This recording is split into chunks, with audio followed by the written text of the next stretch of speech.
بسم اللہ الرحمن الرحیم۔ السلام علیکم ورحمۃ اللہ۔ امید کرتا ہوں کہ آپ لوگ ٹھیک ہوں گے۔ اللہ تعالیٰ آپ کو اپنی حفاظت میں رکھے، آمین یا رب العالمین۔ آج ماشاءاللہ رمضان المبارک کا 10واں روزہ ہے ماشاءاللہ، اور طواف جاری ہے، اور میں ساتھ میں ادا کرتا ہوں نبی کریم صلی اللہ علیہ وسلم کے الفاظ۔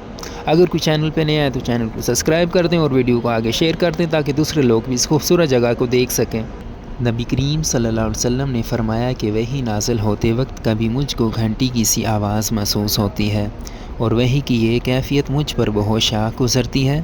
جب یہ کیفیت ختم ہوتی ہے تو میرے دل و دماغ پر اس فرشتے کے ذریعے نازل شدہ وحی محفوظ ہو جاتی ہے، اور کسی وقت ایسا ہوتا ہے کہ فرشتہ بشکل انسان میرے پاس آتا ہے اور مجھ سے کلام کرتا ہے، بس میں اس کا کہا ہوا یاد رکھ لیتا ہوں۔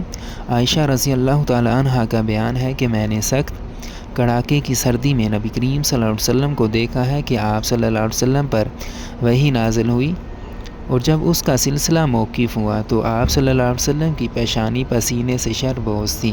صحیح بخاری حدیث نمبر 2۔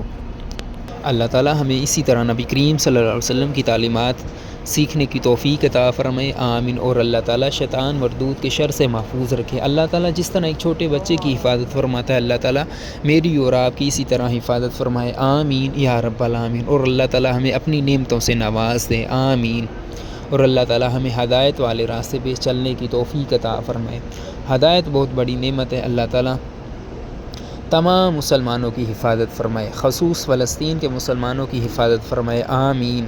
اور جو بے اولاد ہیں اللہ تعالیٰ انہیں نیک اولاد عطا فرمائے۔ جو لوگ روزی کی تلاش میں ہیں، اپنے گھر سے باہر ہیں، اللہ تعالیٰ ان کی حفاظت فرمائے اور انہیں رزق حلال اور وسیع عطا فرمائے، انہیں تمام بری آفتوں سے محفوظ رکھے۔